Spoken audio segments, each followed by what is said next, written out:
And we're live.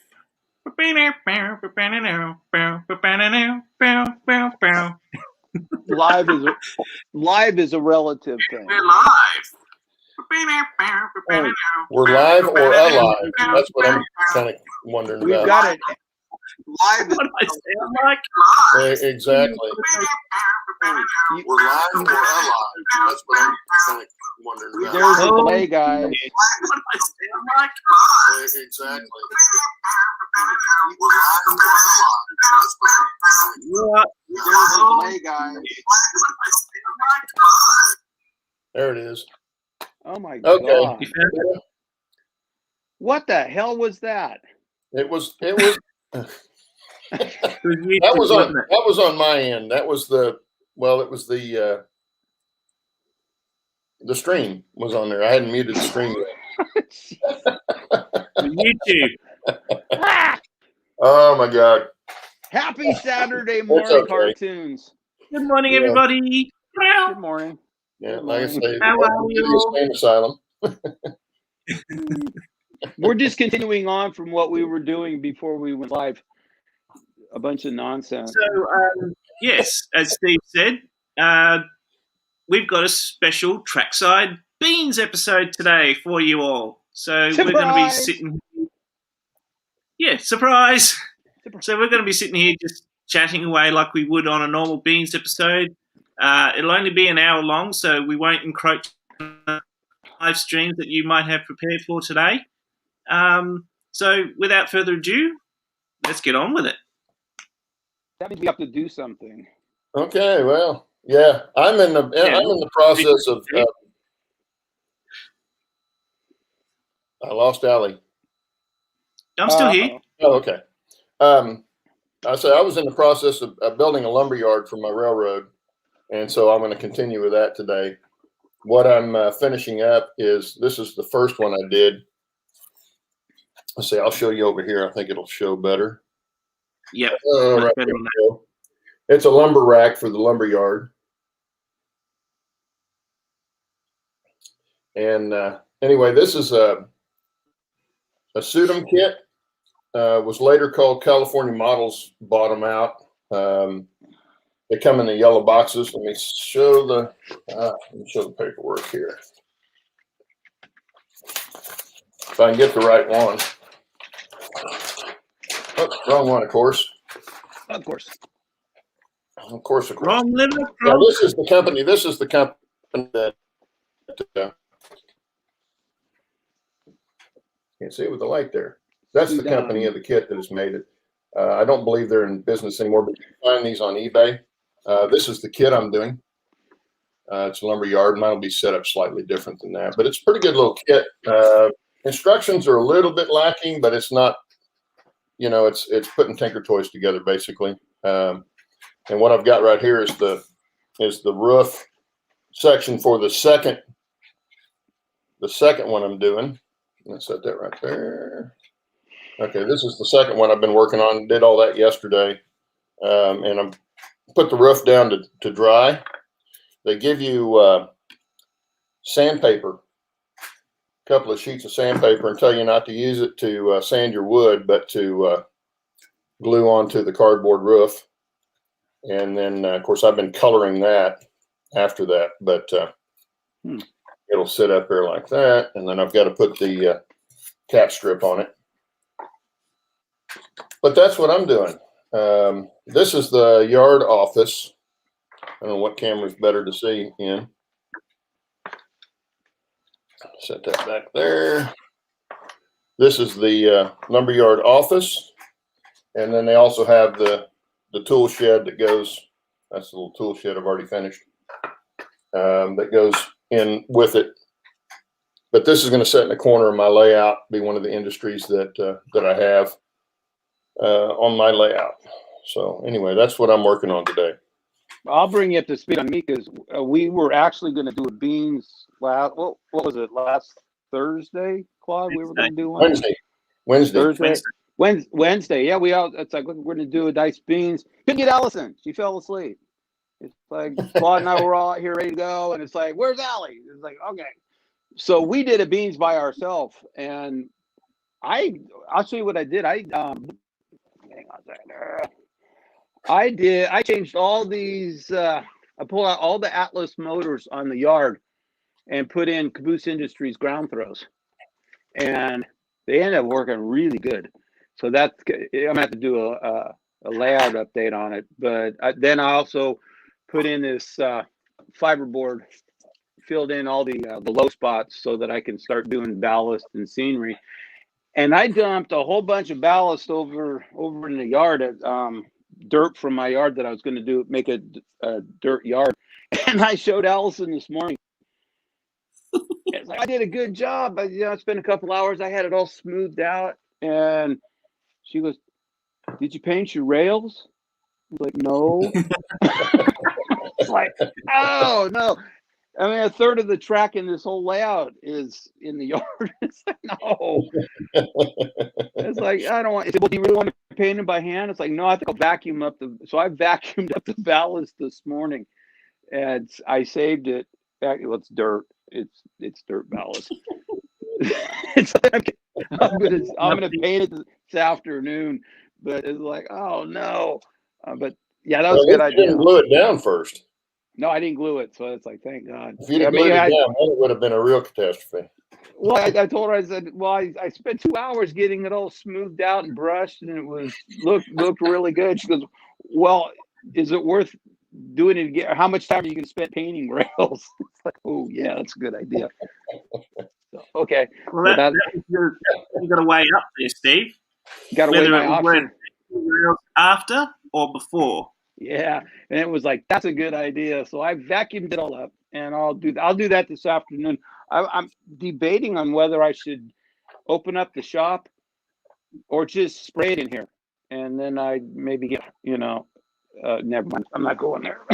Yeah, I'll get, you know what I'm talking about. Okay, I'll get good ventilation. But anyway, this morning I think what I'll do is I'll just work down here or something. I don't know, because I got to do these rocks. These are old foam rocks that I recycled from an old, little, I think it was like a 2x4 experimental N scale layout I did before I did this thing. And I saved the rocks for it. And I glued it down with the ocean, but I don't know if you can see it, but I have beat the hell out of them because this water, I shellacked it, and that stuff is bulletproof. I mean, I use it as a workbench, and but I kind of beat the rocks up. So I think I'll paint those, and I still got to do over here. I also I got this road done. I don't know if you can see it, but there. The yellow is painted. But this is kind of an experiment. I don't know if it's going to work or not. The white is just white pinstripe tape, but there's spots that it doesn't want to stick. So I don't know if I'll keep those. But it looks good, but it's starting to pull off up here. So I think I'll probably pull it off. But the yellow striping looks really good. The road turned out okay. I can live with it. There's a comment here from Fenris saying, "Yeah, got to say, I'll probably not paint my rails going back to Unitrack." It's a fair point. It's a fair argument. Yeah. Well, on the other side of the layout, I didn't realize it makes a big difference. Well, first of all, getting rid of the stupid Atlas stuff makes it look much better. But then when you get the scenery, the rail does make a difference. It's with the shining. Oh, that's the other thing I did. I painted, you probably can't see it. Let me see if I can flip this around.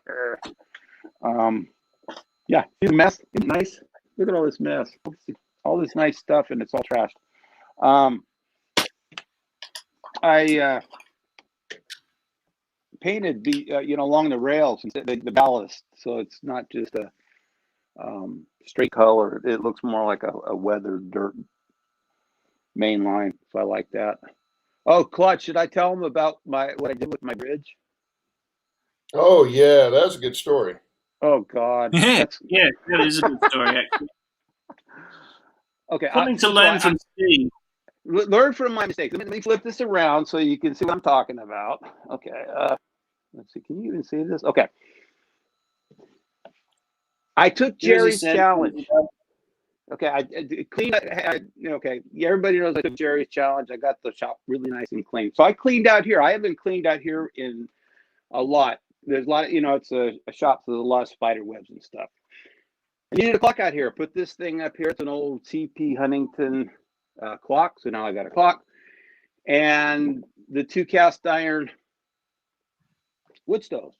I had on the other side next to my regular wood, so look real good. So I'm thinking, great, put them up here. I also had a train in the bridge, just about, well, let's see if I, well, I won't. Anyway, 2 engines over here. I'm putting this thing up like this, and it slips off, hits over here, hits the corner of the bridge. Oh. Broke off just a couple of little things, laid the 2 Katos over on their side, and I'm thinking, oh crap. The only thing that happened was I had to re-glue a couple of the cross members up here and put the horn back on the GP30. That would have been, if it had been 2 inches over, it hit this bridge dead center and crushed it. Shattered it in 2 locomotives. That could have been just, talk about a train wreck. Yeah, literally. Oh man, yeah, you got lucky there. Very lucky. Well, man, hey, Steve, it just goes hand in hand with the static grass applicator. Yeah. You got to tell that one now, see? Yeah. Oh yeah. Yeah, you do have to tell that one. Jerry, you almost killed me. Yeah. Here, moral to the story is, if you're not using your static grass applicator, take the flipping batteries out of it. I'm organizing stuff. I put all the scenery stuff up here, which was on the other side. And I figured, well, I'll put the static grass applicator over there. So I grab it off the shelf. I had it like this. That thing went through both arms into my chest. I thought I was going to die. I felt it in my chest. That was one hell of a shock. Take your batteries out. It's like, Jerry, you almost killed me. Speaking of nearly killing you, Dwayne's Fork and Spoon Railroad says, sounds like a Blame Heath challenge. Weren't we saying something about that before, Steve? Yeah, actually, yeah, I was. A good Blame Heath challenge would be, I mean, if you shoot videos, you never get it right on the first take. And truthfully, I usually just shoot it and it is what it is. But for some of the challenges, like Vinny's challenge with the locomotives, I couldn't get as many as I had because it just didn't work right. And I think everybody should make a bloopers video of all your outtakes, of just nothing but screw ups for your videos, and call it a Blame Heath hashtag Blame Heath challenge. Yeah, that would be a good one. Just a thought. Okay, I guess I should get to work, huh? Benra says for you to try 277 volts sometime. As an electrician, it's a blast. Oh God, I don't want to do that anymore. That honestly, that scared me. I'm going to die. It hurts. It's going to kill me out here. The wife's going to come out here and I'm dead on the floor and say, Jesus, hobby killed him. Okay, I need. Finally killed him. God, he's finally dead. Okay, I don't even know where to start. So who else in chat? What? And to my finger.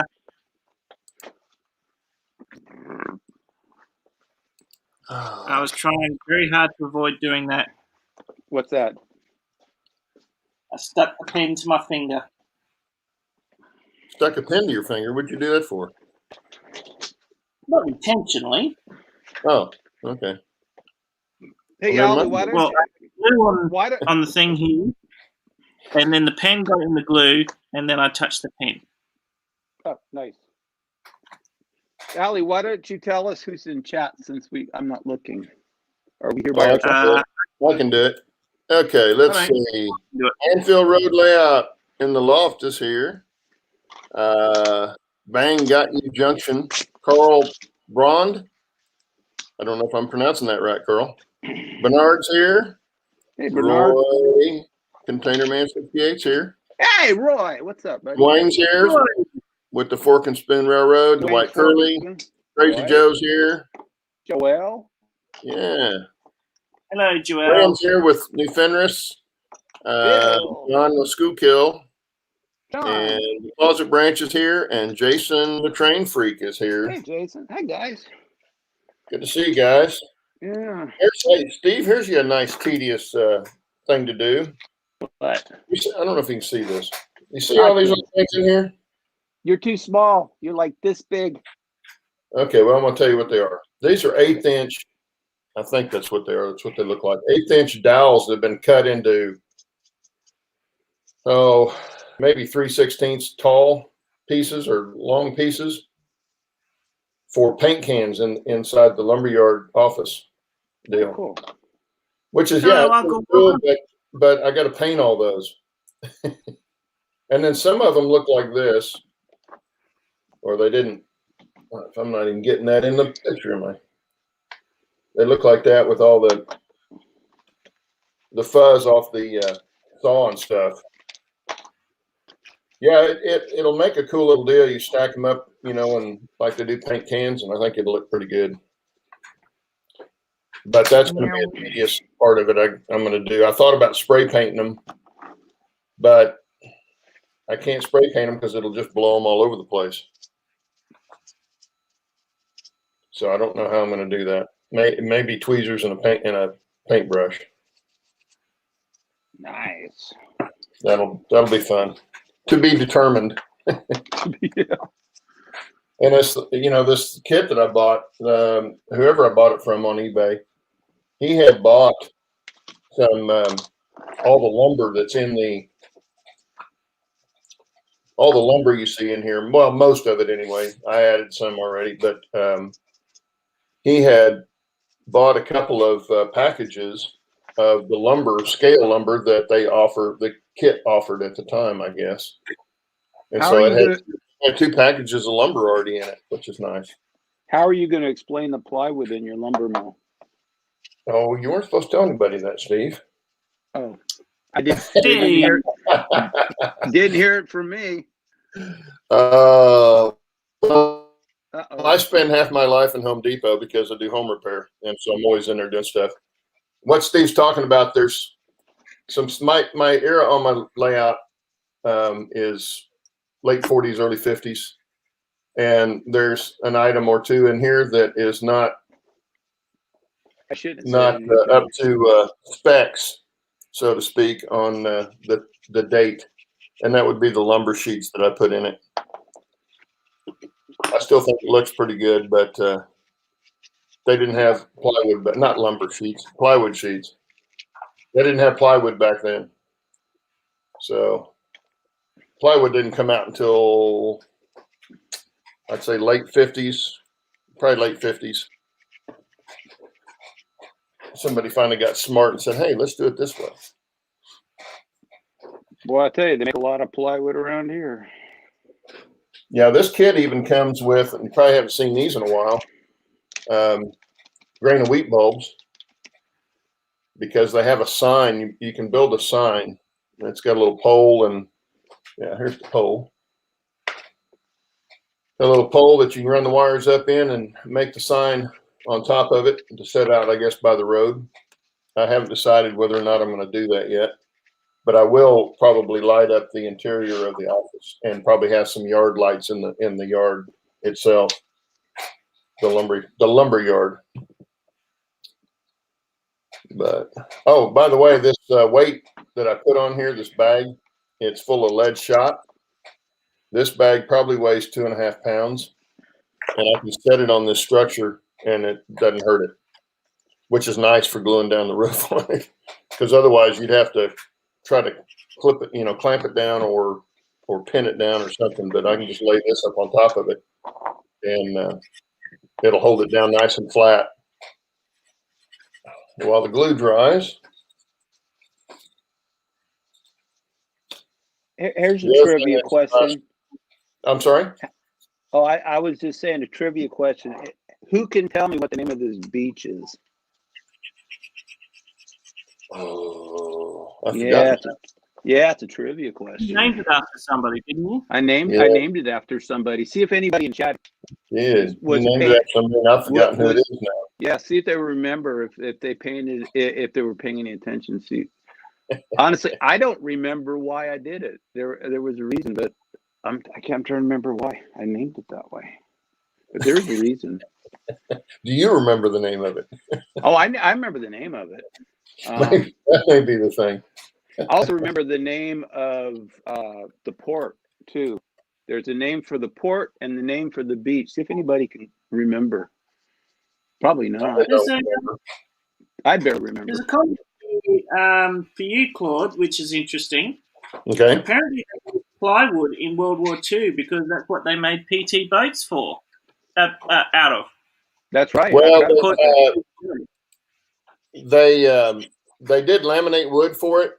I don't know that it's actual plywood like you'd build a house with. They weren't making it in 4x8 sheets for that. That was a special application that they were doing it for.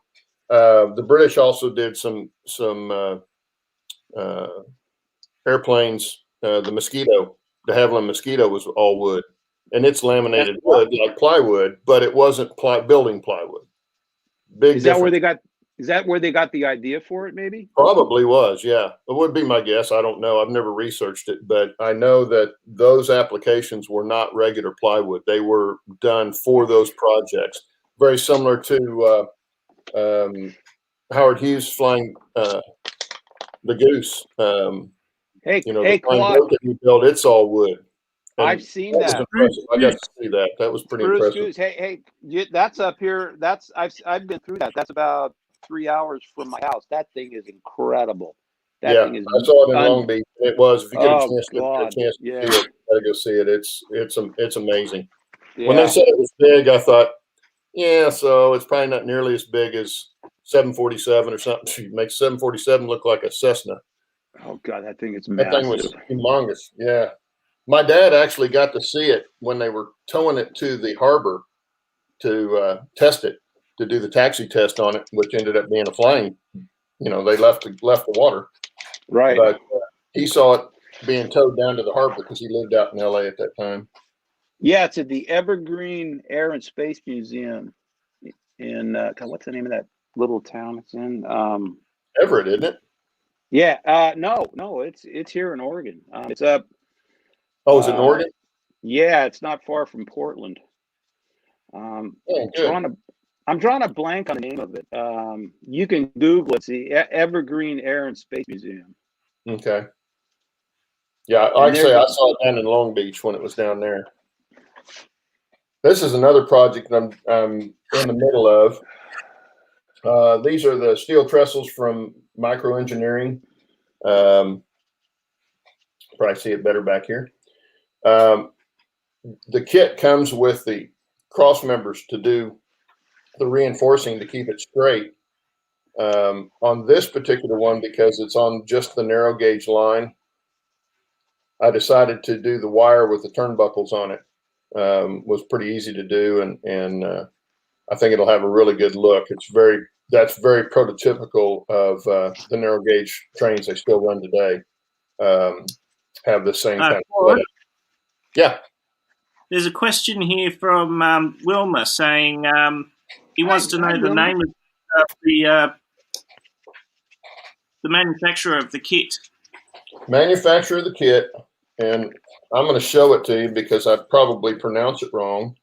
I say Sudum, but it might be Sidum. I don't know how they pronounce it. Can you see that? There you go. There's the name of it. Hopefully that's on there straight. Not backwards. They were bought out by a company called California Models at some point, from what I understand. They come in yellow boxes, bright yellow boxes. Just a second, I'll show you the box. Actually, I'm just going to flip the phone around so you can see the color of the box. This is the box here. I can get that in the picture. Yeah, right here. Anyway, if you see these long yellow boxes like that, they come in that color box. This is an all wood and cardboard kit. Some of their kits are corrugated metal, and they're intended to be soldered together. Like I've got a mine kit of theirs.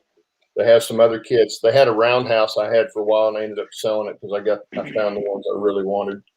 And but those were all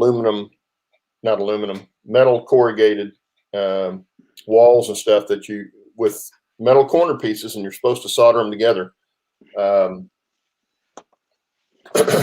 Which, like I say, I haven't gotten to the mine yet that I've got, but I haven't decided if I'll solder it or if I'll glue it. I may glue it with like an E6000 or something like that. May test that. This is the E6000 I'm talking about. It's very similar to the Walther's Goo and all those.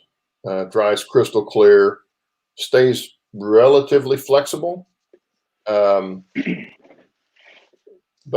it does do a very good job for when you want to use a glue that'll hold really quick.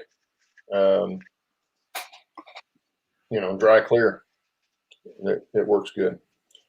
Anyway, that's the name of the company, and I've got a box. I think the mine that I've got has the California Models sticker on it, but it's the same box. They just changed the sticker on it. See you later, Jason. But later, Jason. See you, Jason. To answer your question, Fenris, no, it's not N scale. I believe Claude is working in HO 1 to 87. Is that correct?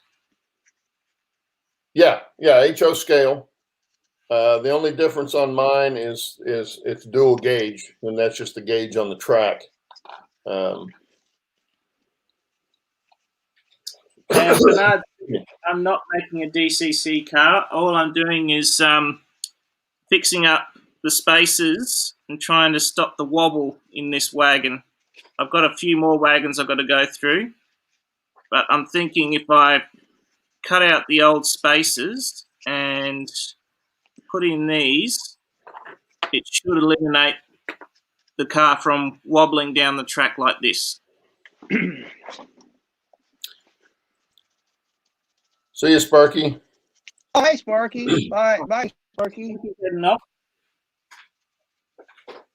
Okay. What else did I have out here? This is Jerosi Beach. For anybody that even cares.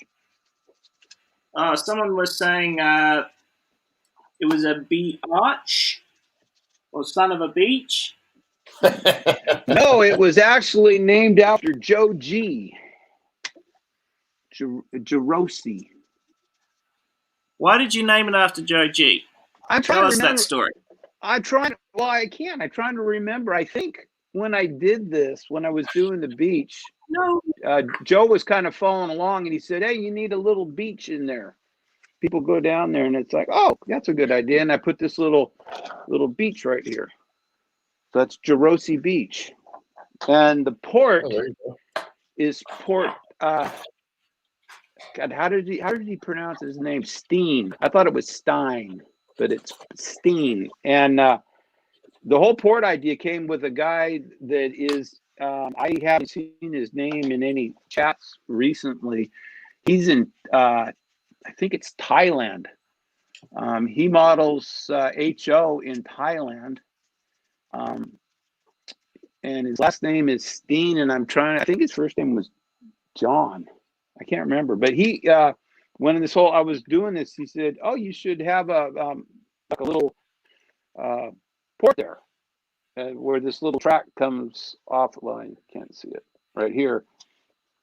Because I was trying to figure out what to do with this little area, and I hadn't even done anything. And I said, "Wow, that's a great idea," because that was when I was writing that article for Railfan Railroad Magazine on car float operations on the San Francisco Bay back in November of 2019.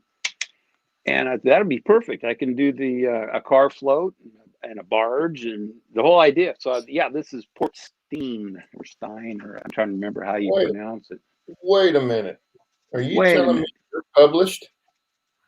Huh? You're telling me you're published? Yeah. Is that what you just said? Yeah. You wrote an article in a magazine Yeah. You want to see it? and they published it? Well, Yeah. yeah, I want to see it. Why am I just not hearing about this? I thought you knew. Oh, I'll send you a copy. No. Oh, shoot. Why would I I've know done heaps of articles in magazines. I thought you knew. Oh, crap. No. Well, then I'm gonna send you a complimentary copy. I have a handful that they sent me, so I'm gonna send you one. Okay. Look, see, oh, do you see it? I just thought you were as dumb as me. No, Yeah. I spent a year writing. Okay. Spent a year writing the article. Oh, You could probably contact the magazine, and they could probably get you a copy. Anybody, I'm going to send one to Claude. But yeah, see, look, Cool. what? Now look, and Oh, you it's took that in. frame. It's about the middle of the magazine. Here it is. Okay. I've never even seen the magazine before. It's called Santa Fe on the Bay, the San Francisco last car float operation by Steve Arnold. But yeah, it's got. I mean, that's where my whole idea with the barge came in. My car float. Well, I remember you mentioning that's how they did it down there, but I don't remember you saying you wrote the article. But that's probably see. I just assume everybody knows, but yeah, well, you know. Yeah, I'm a publisher, believe it or not. Well, that's pretty cool. I'm trying to remember how. I hope you didn't run over anything. That's just mean. Wait, what? What? What'd I miss? The container man ran over something. Oh, just now? I have to watch his latest video to find out. There you go. He knows how to work it. I still don't think you should be running over things. Well, I don't think he did it on purpose. I feel sad now. Oh, speaking of container man, Roy, look, see, hey, look up on my stovepipe. Hey, well, Steve, don't tell her what you run over. In fact, don't tell that story on here. What? Huh? Roy, I got your mouse pad up there on the wood on the fireplace. When Roy was here, he gave me a mouse. No. Well, you got a D scale up there. It doesn't run. Well, that's okay. That's good. Yeah, and one of these days I'll get it running. Yeah, this is. Oh, I got a helicopter too. You can't see it there. Wait a minute. Where is it? There it is. My son gave me that. Isn't that cool? There you go. That thing fell off and hit me in the head once.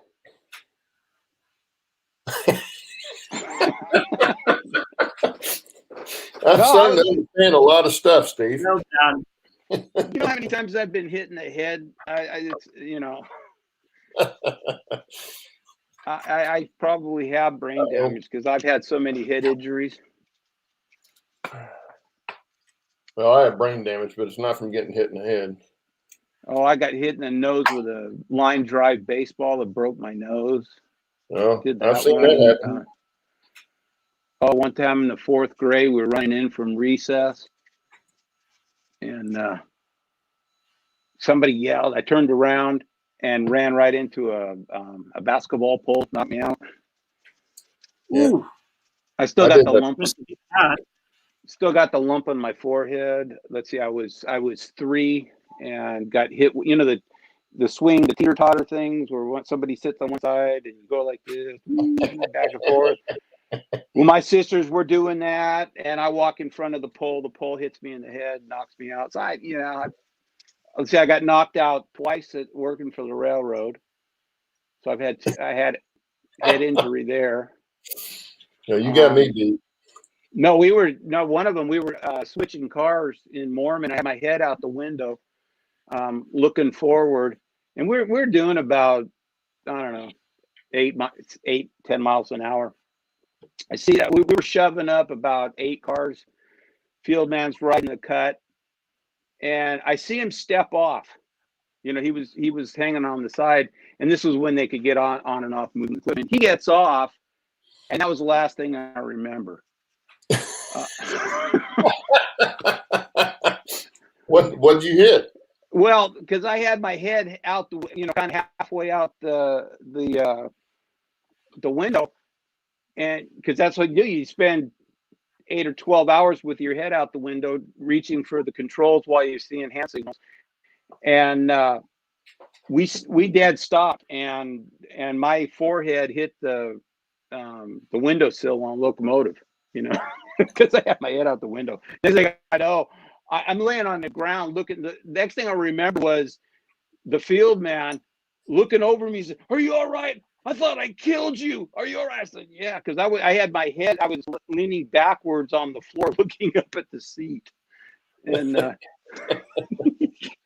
yeah, he almost killed me there. God, I got hit with a bottle, and we were going through Merced. Somebody threw a nice hot summer day. Well, Joel says, Steve, would you like a scratch-built livestock car I made? It has no trucks. Say that again. Well, first she said, so that's what's wrong with you. And then she asked a question. She said, would you like a scratch-built livestock car I made? It has no trucks. Sure. I could put trucks on it. What scale is that? Yeah. Joel, is that in scale? Sparky, no. That is mean. You do not run over poor little squirrels. Rats with bushy tails? I don't stop for animals in the road. You get killed that way. Well, just the road that's like 4 blocks north of me here, it's a 2-lane. Used to be out in the country. It's not in the country anymore. But the deer are still around. Deer and coyotes. We see them outside the road all the time. I was going to say more people around here get killed by deer. That it wasn't the deer. They swerved to miss the deer and hit a tree. Yeah. It happens all the time. That happens here in Australia with kangaroos. Yeah. People swerving to not hit kangaroos. But the problem is kangaroos, they go up over the bonnet and then they go straight through the windshield. Right. And they do a lot of That's like the moose. If you get a moose on the highway, they'll do the same thing. Yeah. No, I told my daughter when she was driving, I said, when you're driving, I said, don't, and you're going to hit the deer. Stay on the road. Well, I don't want to hit the deer. And it's like, stay on the road. I hit one just north of San Francisco at Marin County, over by Stinson Beach, way back. Well. Oh, yeah, this is way back just before we got married. And Brenda was with me. But we're driving down this little 2-lane road down this glade. It's beautiful. It's not too far from sundown. And we were looking for the turnoff for Stinson Beach. We're going to go watch the sunset. And not bad. So I'm looking over. I see this little road that turned off, and I thought that was it. So I turned my head, and when I look back around, there's 3 deer standing in the road in our lane. It looked like a mother and 2 does. And they're both facing to the left. Well, of course, I'm going 50 miles an hour probably down through there. And the mother and the first doe turned 180 and ran off the road to the right. I think that's what happened. No, they went straight ahead. The other doe turned 180 and was going to run off the other way. And that's the one I hit. The bad part wasn't hitting the thing. The bad part was it hung up under the car, and I didn't know it for about 3 miles. Ooh. Yeah, that wasn't fun. That's mad. Hey, yeah, deer are real bad. Keep it clean, Steve Anderson. Keep it clean. Keep it clean. Oh, something else. If you hit a deer, you're covered. I got 0 deductible on my comprehensive for my insurance. So if I hit the deer, they'll fix my car. It won't cost me a penny. But if I swerve off the road and hit a tree, then it's collision. So see, hit the deer, don't hit, Yeah. hit the deer. I learned that because we had a rock roll off the side of the hillside, and I hit it with my truck. God, this was about 10 years ago, and the insurance guy, because I was telling the guy, about it to file the claim, and he said, "Was the rock moving, or was it in the middle of the road?" And I said, "It rolled off the hill, and I hit it." And he said, and he was kind of shaking, kind of coaching me. He said, the rock was in the road, right? And I said, "No, it was rolling up." He said, "It was in the road, right? It was just in the, and hit it." And it's like, I said, "Yeah, it was sitting in the road and I hit it." "Okay, that's cool. Then you're covered 100% because it wasn't moving. It was comprehensive. If it had been rolling, that would have been collision." Does that make sense? Does that make sense? And it's like, what are you talking about? Yeah, I understand what he's saying, but what I'm thinking is, if I'm the insurance company, if the rock was in the middle of the road, that means you weren't paying attention and you're not going to get covered. Yeah, it's just, but he was, it's like, what were you trying to tell me? Like, oh, okay, yeah, you're right. The rock was in the road. He's just trying to make sure you get covered on your insurance, which is nice. Yeah. Well, same thing happened with my wife and I. This was before she filed a claim with him. She had a dog. The dog ran down the driveway, and it did that every morning going to work, and it would come down. But this time it slid the driveway and slid into the side of her car, and put a big dent in the door. And the dog was okay, but that was collision because the dog was running. If the dog had been standing still, it would have been comprehensive. But since the dog was running into the car, it was a collision. Jeez. Weird. It is weird. Oh my God. Okay. Ooh, God. But today went by fast. Look at that. It's already. Okay. There's the roof glued on now. Okay. Anyway, I don't know. Some of you guys might have seen what I was putting on the sandpaper. That makes it look like composition shingle or roll shingle, or even a gravel roof almost. What I was putting on the sandpaper on the roof was this weathering mix that I have. It says it's creosote, but it's the same thing as India ink and alcohol. It's just commercially, bottled.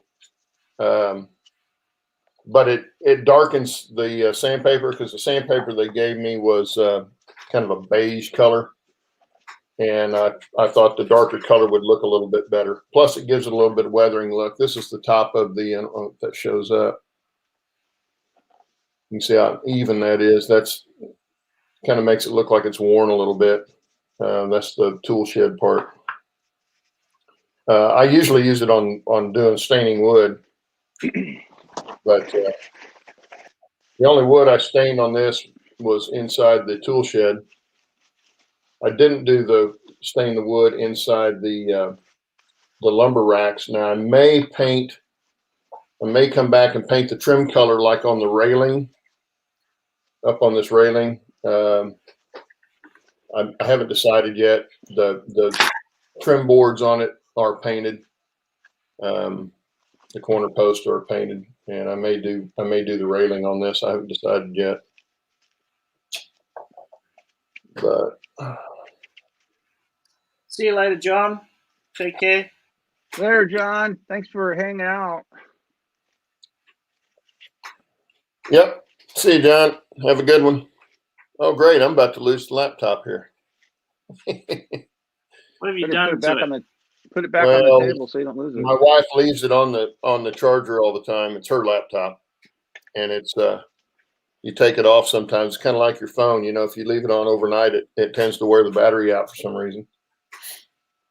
You'd think they'd put the chargers be a trickle type charge. But. The story I'm told by Apple when it comes to iPhones, this is interesting, is iPhone batteries don't fail after because you leave it on charge. They do it because you take it off and put it on. They have a set limit of how many times you can plug in the charger. That's why the batteries fail after so long, because you've put in so many thousand times you plugged in the charger. It's not how long you leave it on the charger, but how many times you plugged it into the charger. Yeah, see, I noticed it with my new one, this phone that I have now, which is it's a year old maybe. But the first 6 months I had it, I didn't notice any drop in battery on it as far as how long it would last. But in the last couple of months, I've noticed it dropping down, and that's, you know, I don't leave it on the charger overnight, and it'll hold the charge overnight. But if I put it on the charger and then use it, especially for a live stream thing, it really wears it down quick. Well, using it, obviously, different apps and stuff like that will definitely drain your battery. Yeah. But I'm talking about how long it'll hold a charge for. Yeah, well, it'll hold. Oh, okay. Well, it holds the charge for quite a while, as long as you're not in an intensive app like streaming. Yeah. If you're just, if it's just sitting there not doing anything, then yeah, that's what you really measure it by. Oh, okay. They're two different lengths. Do what? I'm just looking at this bogey. The two sides are two different lengths. That's because you call them bogeys. They're bogus. They're bogus. The two sides are two different lengths? Oh, the two. Well, it's hard to tell. It's hard to tell on the camera, but. Yeah, see, that side is different length to that's not that good. side. So, of course, the two axles are sitting like this. Well, did it come on the car, or is this a truck kit? No, this is a kit. It's a kit that you're putting together? Oh, it's a kit that someone else put together. It's a white metal one. Ah. Yeah. It's not bent or anything, is it? It's a little bit bent, but I think that's something I can't really avoid. I might be able to fix that.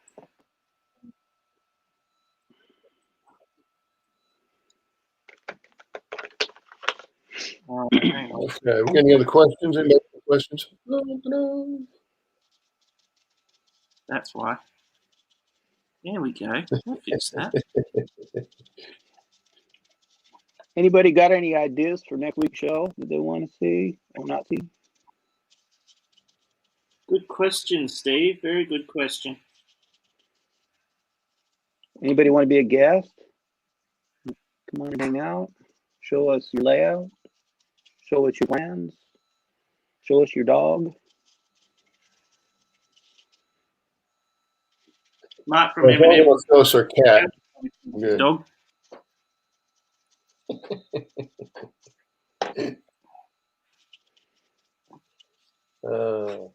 We should have pet day. Everybody bring their pets. I don't have a pet. You know, we thought about having the wives on, but I can't. Neither one of our wives is willing to do that. I'm lucky my wife keeps, much less getting her on the show. Yeah. Yeah. Mine doesn't mind me doing the show, but she doesn't want to be on the show. She didn't even like somebody taking pictures of her. Yeah, mine's the same way. Trying to get a picture of her is like pulling teeth, man. Well, I'm kind of sitting here watching glue dry. That's fine.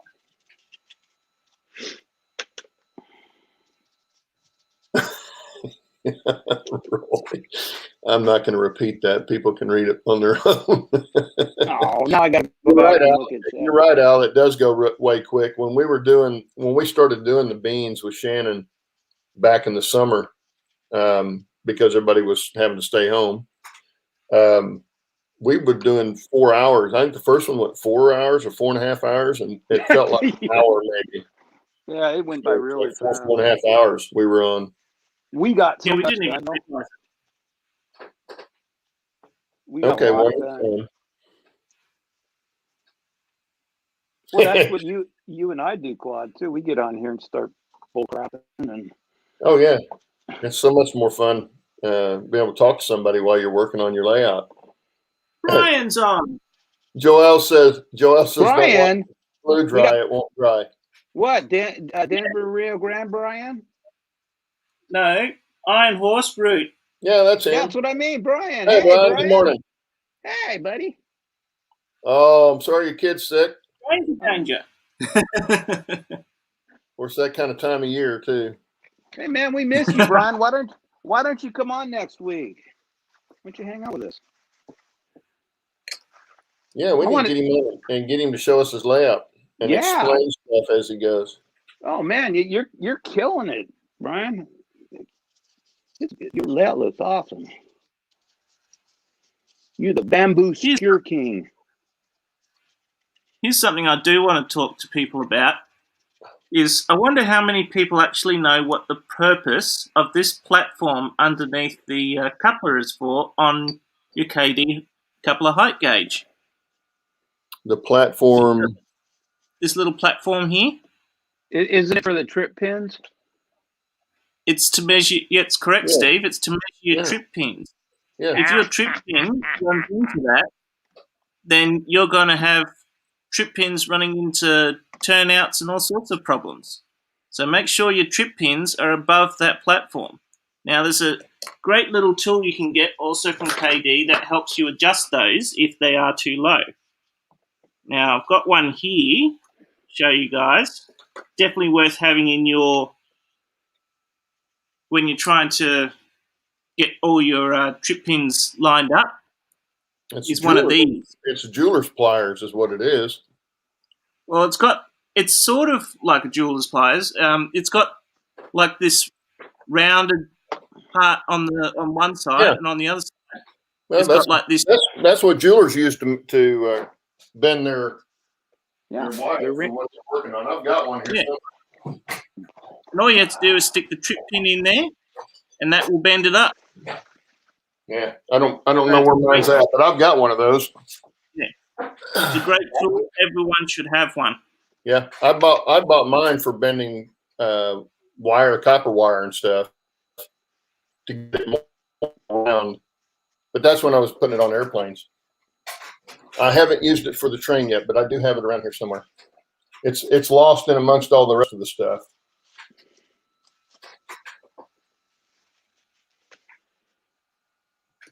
But anyway, that's just a little interesting fact I think everyone should have in their kit. Okay, I got a question for everybody in chat. Steve, don't answer this. You've already seen it. Oh, okay. This paint color right here, I bought because it was called Denver and Rio Grande. What color do they call this? And it kind of looks different in that shot there. There we go. It depends on how I hold it with the light. Anyway, Brian might know the answer to this. Steve got it, but he's colorblind. Yeah. Boy, Brian, we've come a long way, haven't we? Man, I remember when way back, your layout is like what, 10 times bigger than it used to be? It's close, Brian. They call it Denver and Rio Grande yellow, and yet looking at it on camera, it looks more yellow. But when I look at it here on the bench, if I put it up next to say this yellow Sudum box, it looks orange. And here I've got a yellow sign for that. And if I set, get that camera right, here we go. See, now it looks orange, right? next to something that's actually yellow. Here, let me turn around this way.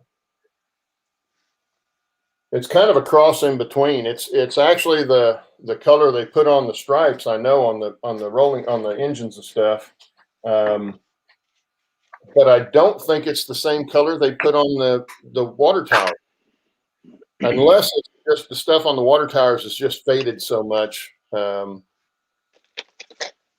But the water towers to me look more yellow than what this is, because you put this on and it looks orange. If you paint it on. Hey, Brian, I cannot wait until I can see long trains running through your mountains. Man, your layout's going to look so good. Big old strings of cars going through those tunnels and cuts. He needs to get some more wagons.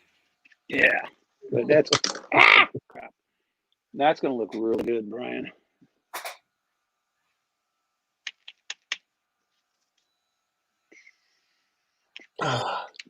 I wonder if anyone's realised that I'm still not working on the same wagon that I started with. In fact, one, two, three, fourth wagon. I don't see any wagons. This. I see a train car there, but I don't see any wagons. It's a wagon. Yeah. Yeah, trucks and cars, not wagons and bogies. Shush you. I thought bogies were something you picked out of your nose. That's boogies. Oh, boogies. Oh, okay. It's a boogie. Bogies are what the fighter pilots would look for. I was going to say, isn't that a bogey? Yep. Those look good. One. Those look good. I like those. A little more red. What? A little bit of red here. Okay. I love waiting for glue to dry. I love waiting for paint to dry. Well, as Crazy Joe says, don't sit there and stare at it or it won't dry. Yep. Heard that. Hey, Brian, I understand that about having tractor repair. I just finished doing that. I still have some other that I've got to fix that I found inside my Helix, inside the mountain. So that'll be lots of fun to try and fix. Oh, yeah. I forgot about that. There's always something that you got to do. And Roy says, Allie, a wagon is before automobiles. Before automobiles. Horses pull wagons. Yep. But you don't put cars on tracks. Cars go on roads. But they're rail cars. Yeah. Well, you guys drive on the wrong side of the road anyway. So is it a rail wagon then? Well, the Grand Southern put Pierce arrows on the tracks. Well, Bernard C. agrees with me. He says stuff. American fire wagons.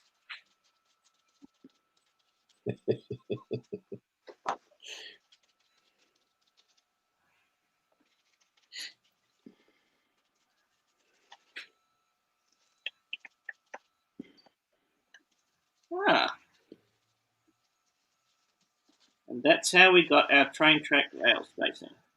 Hello, Jack. Roy said a bogey is an added axle in a combination trailer. Interesting. Yes, the little. Did not know that.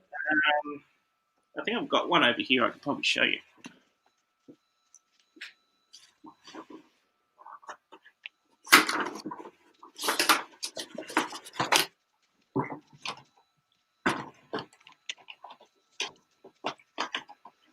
Hey, Bernard, I'd heard that too. Bernard's telling Roy that's how we got our train track rail spacing at 4 foot 8.5 inches. And I'd heard that story before, but I don't know how close that is to true. I'd also heard something else that the reason it was that. But anyway, early on, they had all sizes of gauges. They had the South during the Civil War had a 5 foot gauge. The Irish came up with the 5 foot 3 inch gauge, which is how Victoria ended up with it. Yeah. And South Australia. Yeah. And it was going to be New South Wales as well until they decided to go with they went with 4 for 8.5. That pissed off the Victorians.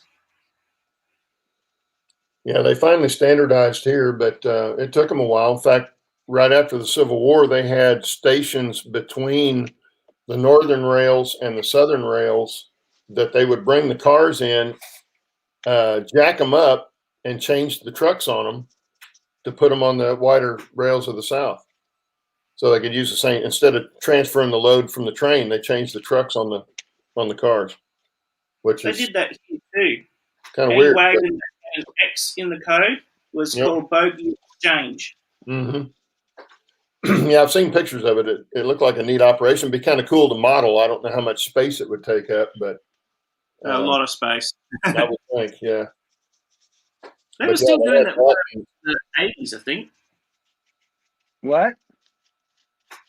Here in Australia, they were still doing it up until the 80s. Oh, I thought I heard my name.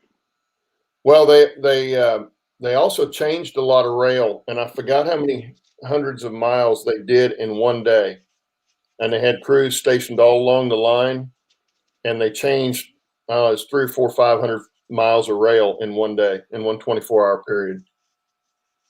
And of course, to do that, all they had to do was, pull the spikes on one side and slide it over. But still, it's, to do that much, it's going to take a lot of people a long time. Yeah. And to do it in a 24-hour period, that I thought was pretty impressive. Speaking of long time. During World War II, when the Germans tried to invade Russia, one of the biggest issues was that Russians had this thing called Russian gauge, which is 5 feet, but it's not the same as the Irish 5 feet 3. It's just it's a 5 feet something. It's something in between. It's a weird gauge. They call it the Russian gauge. And all the Germans, when they tried to invade during Operation Barbarossa, they had to try and re-gauge all the track so they could run their 4 for 8.5 inch rolling stock into Russia to support their troops. And of course, there was the scorched earth policy of the Russians at the time, so most of the tracks were destroyed anyway. Yeah. There's some interesting stuff about that if you read into that. Oh yeah, that there's a lot of interesting stuff in World War II, what they had to do in different places. In fact, I just saw a video recently. They posted up a restoration of a World War I trench locomotive, which I thought was fascinating. It's a American 262 that they built to deploy in on the Western Front in Europe, but it never made it because the war ended.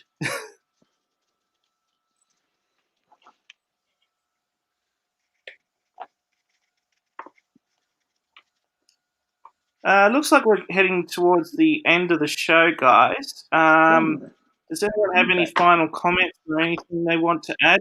Maybe people can send us some topics that they'd like to see for next week's show. Yeah, tell them all to get Brian on next week. Well, if his kid's got soccer games on Saturdays, oh bummer, that won't be easy to do. That's what he was saying. He was here. I don't know if Brian's still here or not, but that's why he was here today, because no soccer game. Oh, okay. His child was sick. Good to hear from you, Brian. Yeah, it's very good to hear from you. I hope all else is well besides the child being sick. I hope they haven't got any showstoppers or anything like that. Yeah, he's still here, he says. Ah, cool, okay. Also, while I've got you guys, don't forget, look, we've even got sweatshirts now with cool new sayings and logos and stuff on them. So don't forget to buy those. We've still got the pillows. We've still got, as people might have seen today, I've been drinking out of my mug. So we've still got those as well. jump down to our Teespring store in the description down below to have a look, and your hands on one if you really want them. We've got hats. Oh, also, Steve's still got keychains. Is that correct, Steve? Oh, I got so many keychains. I don't know what to do with them all. So send us an email. Email's also down in the description down below. And also send us ideas. Send us your complaints if you got a problem. We still want to hear feedback. I lost the show. The laptop went belly up. Uh-oh. Your sound got weird, too. Yeah, that's Claude. time to go. Yep. Yep. So just before we go, then, might I remind you, don't forget to like and subscribe and hit that bell icon as well. And I think that will be it for us today. All righty. Take care. Good week. Later. Are we signing off? And we'll see you same time, same place next week. Yes. Bye. That was good. Wow.